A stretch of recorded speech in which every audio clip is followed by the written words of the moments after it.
Coffrage 3D sur Stracon, bonjour et bienvenue dans cette nouvelle vidéo. Aujourd'hui, je vais vous montrer tous les aspects du logiciel. Mais avant ça, pensez à vous abonner à la chaîne et activer la petite clochette des notifications pour ne rien louper. Allez, c'est parti, bienvenue sous Stracon 2022 ici. Alors, je vais vous montrer toute la simplicité d'utilisation, mais c'est quand même bien de connaître les bases, puisque moi j'ai eu du mal au départ à cerner l'outil. En fait, ce qu'il faut comprendre, c'est que c'est très simple. Stracon, par rapport à d'autres logiciels comme Revit, c'est beaucoup plus simple et on va voir pourquoi. Déjà, vous travaillez sous l'espace papier. Alors, c'est intéressant, pourquoi? Parce que ici, je vais cliquer là. Alors, je clique ici, sélectionner un segment. Donc, je sélectionne un segment. Donc, j'ai identifié ce segment-là comme courant. De là, je clique sur segment autre et je peux lui dire, je veux telle échelle. Donc, l'échelle par défaut, là, j'ai réglé 50e.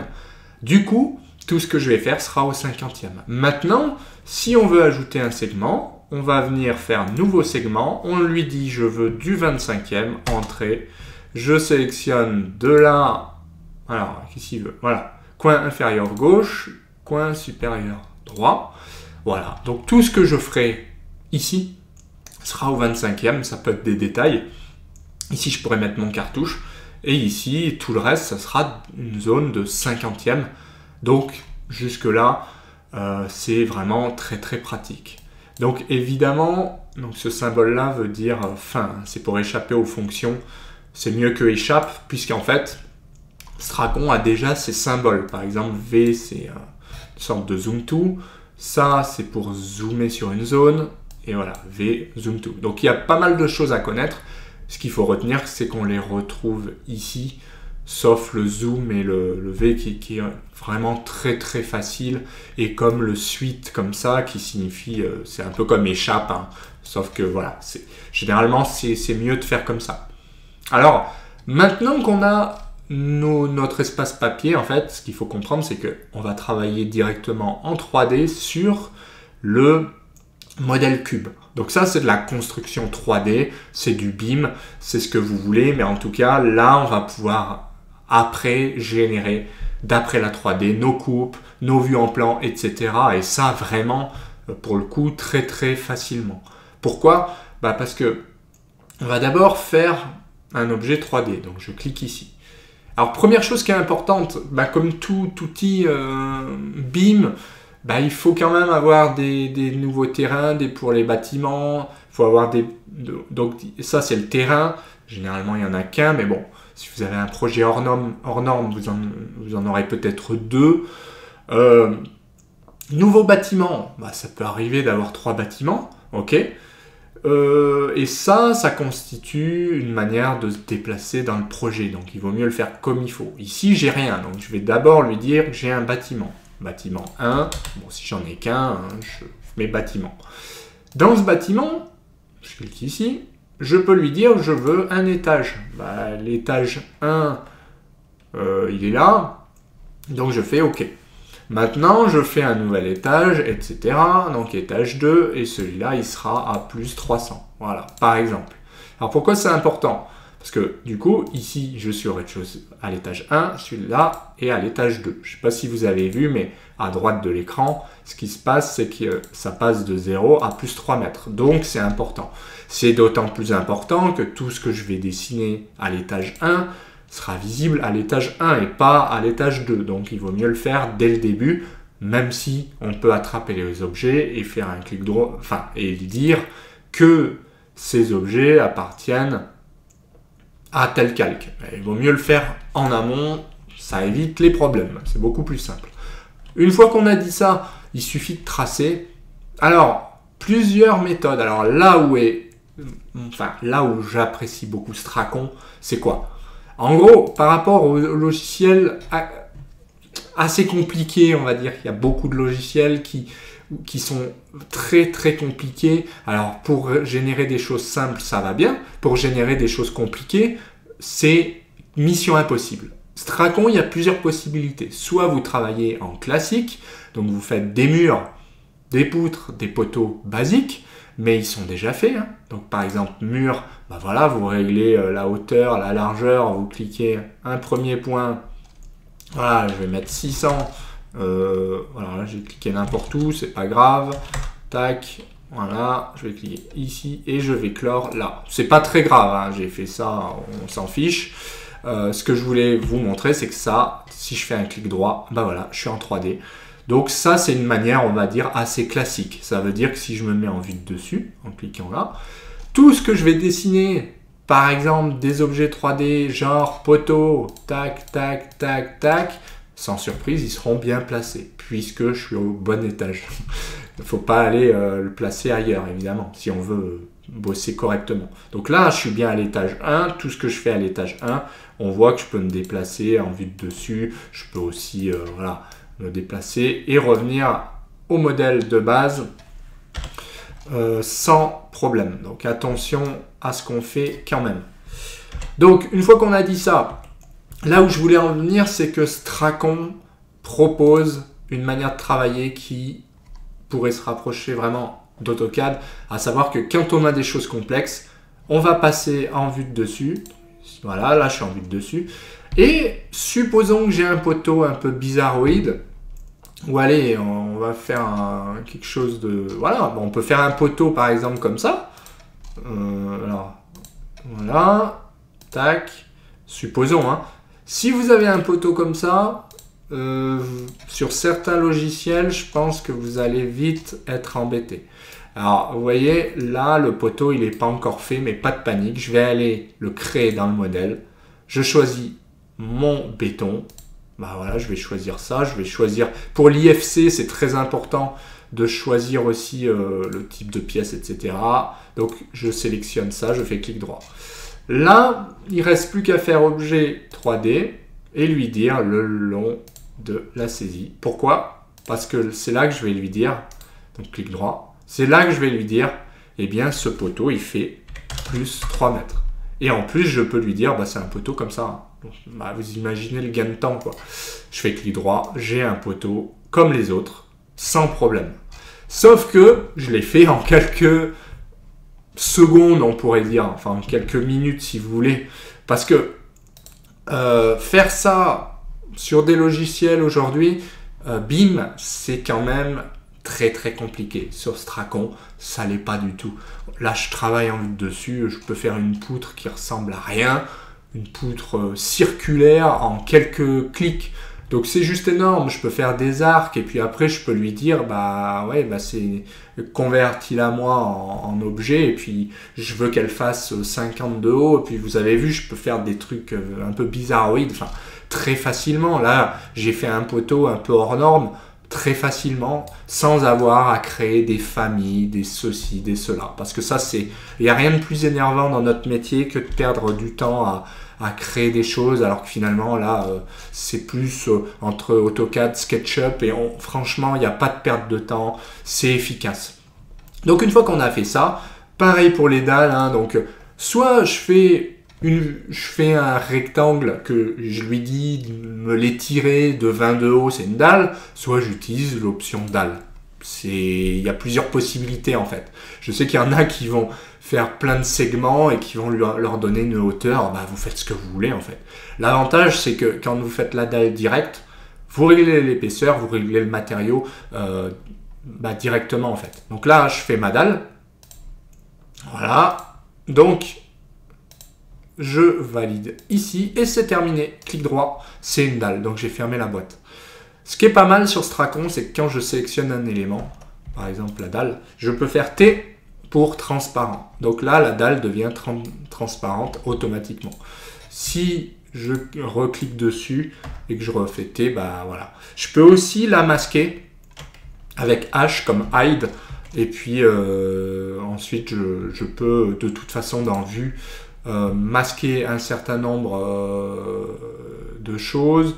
Alors, voilà, bon, de toute façon, là, je ne l'ai pas fait, donc vous voyez, j'ai pas cette possibilité. Mais si, par exemple, vous préférez utiliser le ruban, vous pouvez aller dans Vue, vous pouvez gérer pas mal de vues différentes, masquer comme ça, tac, on peut afficher tout ou individuellement, enfin on peut tout faire. Donc moi j'aurais tendance à dire ça T pour transparent, comme ça je vois quand même ce qu'il y a ici. Maintenant, je passe à l'état, enfin je vais déjà faire des ouvertures. Ouverture de la même manière, soit on fait des rectangles qu'on va donner une profondeur et puis ça va faire des objets, ça va percer les murs, soit je fais des objets 3D directs avec des options d'ouverture de mur. Je peux faire par exemple des fenêtres, alors je touche pas à ça, hein, je laisse par défaut, mais voilà, pas plus compliqué que ça. Évidemment, il faudrait que je les place correctement, mais je peux faire une porte ici ou là, tac, en quelques secondes. Donc c'est juste énorme, vous avez vu. Par défaut, il y a plein d'options, mais je peux lui demander par rapport à tel point de référence, vous voyez, le mettre à temps. Enfin, vraiment très très intuitif. Là, bien sûr, c'est facile, hein. Je me déplace avec le clic droit en 3D, je clique là où je veux pour faire mes ouvertures. C'est pas plus compliqué que ça en fait. Donc voilà, en quelques secondes, on a quelque chose de joli, on a quelque chose de fini, tout simplement. Alors pour faire le niveau du dessus, c'est assez simple. Je me mets sur cette façade-là. Ce que je vais faire, je bascule ici. Donc ça devient transparent. Je copie. Je fais CTRL-C. Point ici. Je fais CTRL-V. OK, c'est ça que je veux. Et je clique ici. Pourquoi? Parce qu'il garde aussi les d'autres objets. Ça, c'est très pratique, vous avez vu. Si je refais CTRL-V, il n'y en a qu'un. Mais j'aurais pu sélectionner typiquement ce que j'ai fait avant, dans le tuto d'avant. Ouais, je pourrais récupérer d'autres objets sans problème. Et voilà. C'est facile, hein. On voit à quel point c'est facile. Hein. Donc franchement, les copier-coller, c'est vraiment efficace. Donc là, je suis à cet étage-là. Là, je suis à cet étage-là. Je peux masquer tous les étages et laisser que le 1 ou laisser que le 2. Sachant que c'est celui-là qui est actif. Hein. Donc si je laisse celui-là, il est quand même en transparent puisque là, il n'est pas activé. Voilà. Donc on voit franchement ici, maintenant que je suis à ce niveau-là, je peux travailler que à ce niveau-là sans problème. Donc, une autre manière de faire des ouvertures, c'est très très efficace aussi, c'est parallélépipède. Je vais faire un objet de retrait. Donc je recommence de là à là à ça. Voilà, voilà. En fait, j'ai fait un objet de retrait. Pourquoi je vous montre ça? Parce que il y a, comme on a vu pour les murs, les poteaux, soit j'utilise l'ouverture de mur, soit j'ai quelque chose de particulier. Donc ça aurait pu être une ouverture triangulaire. Dans ce cas-là, je fais des lignes. Ou alors je fais directement une forme bizarroïde. Et puis je lui donne une longueur. Et comme j'ai sélectionné en fait ici objet de retrait, c'est un objet vide. Donc automatiquement, lui, il comprend que il faut faire apparaître que le mur. Donc, par exemple, pour une cage d'ascenseur, ça sera la même chose, quoi. De là à là, je veux pas de dalle. Ça peut être une possibilité. Ou alors, je fais attention à comment je modélise ma dalle. Donc, franchement, plein de possibilités. C'est tellement intuitif, voilà, qu'on obtient des choses comme ça. Alors, pour faire une coupe, parce que c'est quand même intéressant, c'est quand même le but, eh bien, assez simple, hein, assez simple. Je me mets comme ça, donc au niveau de la vue, je pourrais très bien lui demander un style avec des arêtes visibles ou quelque chose comme ça, masqué, voilà. Ça me permet de voir ce que je vais faire en fait, tout simplement. Donc attention à ce qu'on fait. Bon, mode filaire, c'est pas terrible, mais je peux me mettre comme ça. Voilà, donc, on peut se mettre comme ça pour mieux voir ce qui se passe. Et on peut aussi sinon mettre des matériaux, enfin des textures, etc. Donc c'est vraiment très très intéressant tout ce qu'on peut faire avec ou sans arête. Enfin, il y a beaucoup de possibilités quand même. Voilà. Donc ce que je vais faire maintenant, je vais cliquer sur coupe, donc démarrage coupe standard. Je pourrais faire des coupes très très compliquées, mais bon, je vais me contenter de couper là-dedans. Voilà. De là à là, je regarde de ce côté-là. Et je lui dis, je veux voir que ça. Donc de là à là. Si je veux le mettre sur mon plan, je clique ici. Et j'importe. Alors vous voyez, soit je le mets au 25e. Mais bon. Soit je le mets au 50e. Puisque là, vous vous souvenez, on a dit qu'on voulait du 25e. Donc c'est normal que ce soit 2 fois plus gros. Si ici je me mets là, bah, c'est du 50e. Donc je peux faire toutes mes coupes ici. Donc je réduis ça. Et maintenant, je peux travailler dans mon espace papier. Alors, ce qui est bien, c'est que si je fais un C, je peux lui demander de faire une nouvelle coupe. Je pourrais aussi cliquer là et sélectionner ici et faire nouvelle coupe. Nouvelle coupe, je veux par exemple faire une coupe là.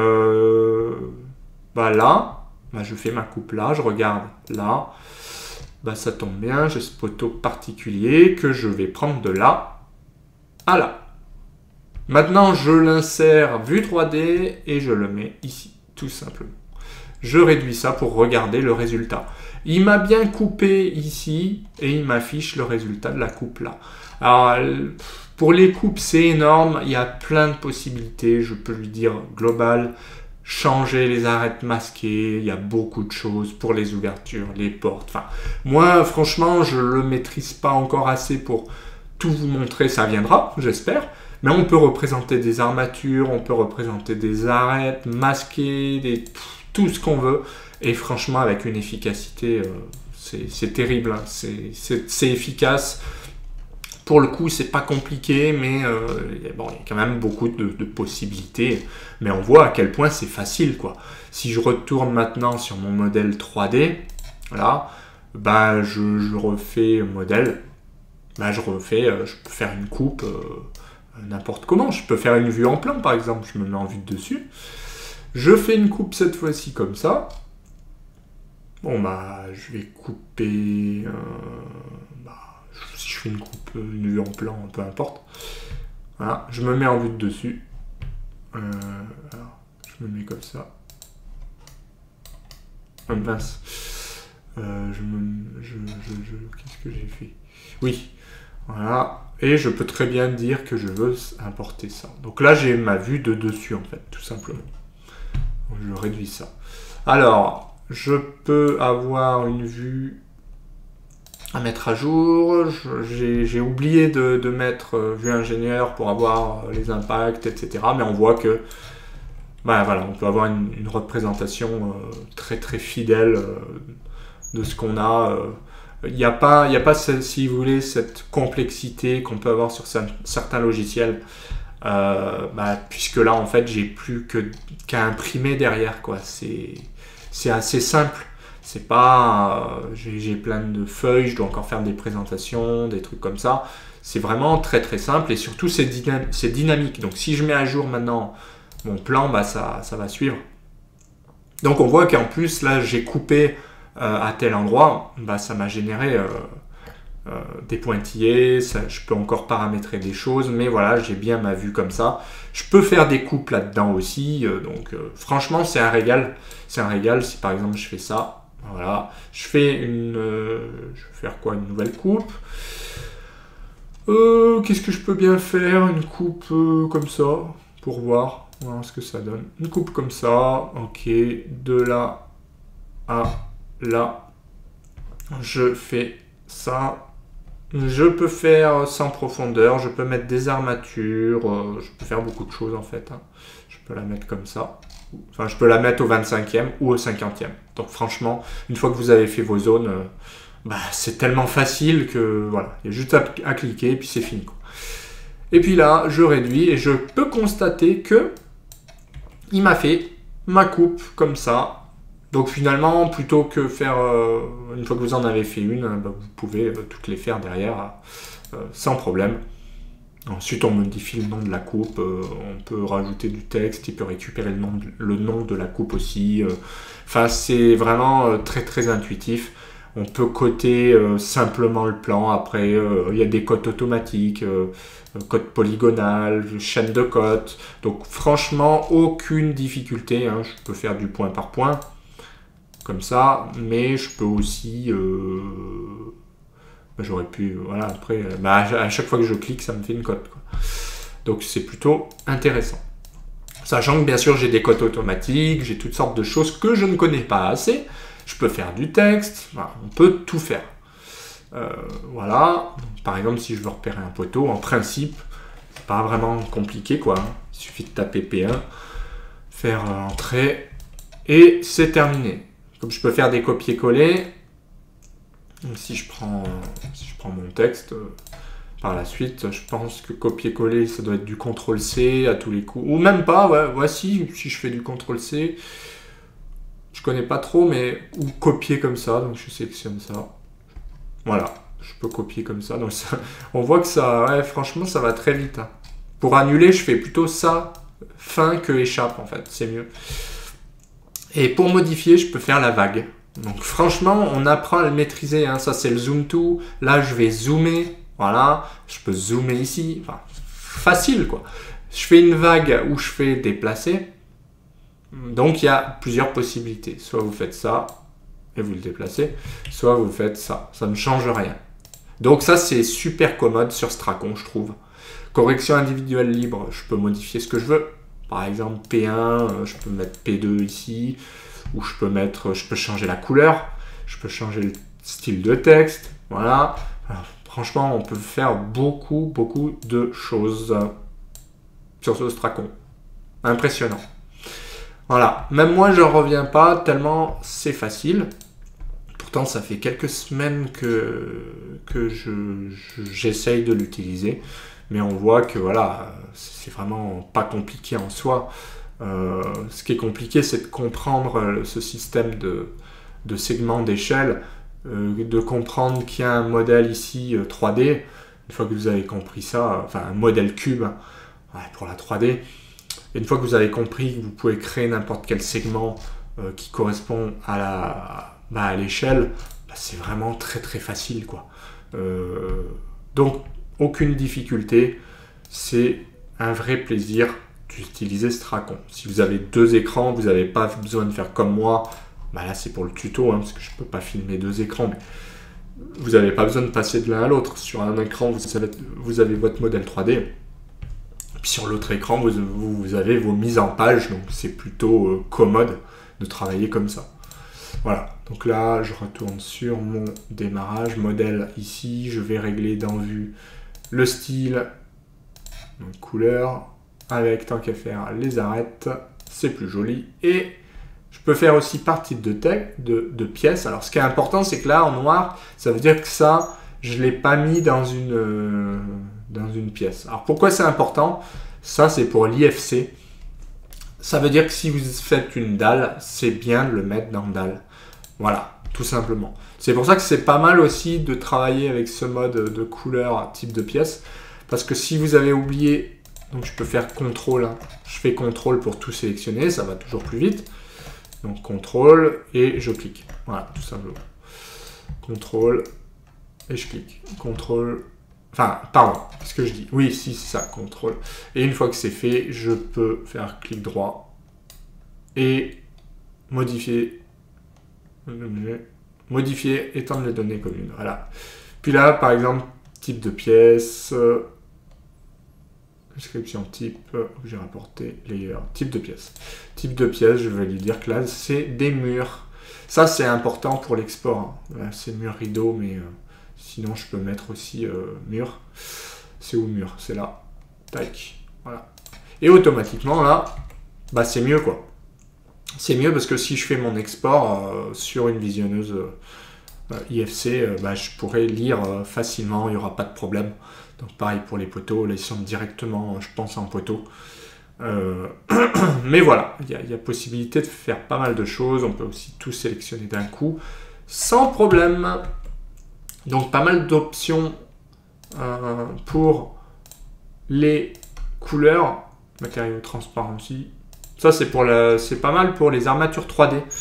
Quand je fais des armatures, je mets tout le temps en transparent et puis je balance de la ferraille partout et pour le coup, les ferraillages, c'est juste énorme. Et on voit ici, hein, je peux peaufiner, là, c'est pas très joli, mais si je passe en perspective, bah, c'est plutôt joli. C'est moins bien au niveau du déplacement, parce que forcément, voilà, c'est un peu plus lourd. Mais par contre, quand vous avez des vues 3D à faire, bah, on voit que c'est plus propre en fait. La perspective, c'est juste plus joli, quoi. C'est pour ça. Donc il y a beaucoup de choses à explorer sur ce Stracon. Là, je suis passé en matériaux, donc c'est pas mal. Voilà, c'est très joli le rendu. Et c'est vraiment très facile à utiliser. Donc voilà hein, pour ce tutoriel là. J'en ferai d'autres sur les armatures. On fera d'autres tutoriels aussi sur le coffrage, sur des exemples précis. Mais voilà, c'était pour vous montrer ce que ça pouvait donner. Et bien ce Stracon, hein, déjà pour commencer en coffrage. Voilà pour la vidéo, j'espère que ça vous a plu. Si c'est le cas, pensez à mettre un petit pouce bleu, pensez à commenter et à laisser votre avis sur l'outil. Aussi important, attention, pensez à vous s'abonner à la chaîne, oui, et à activer la petite clochette de notification pour ne rien manquer. Et moi je vous dis à bientôt pour d'autres vidéos. Allez, bye!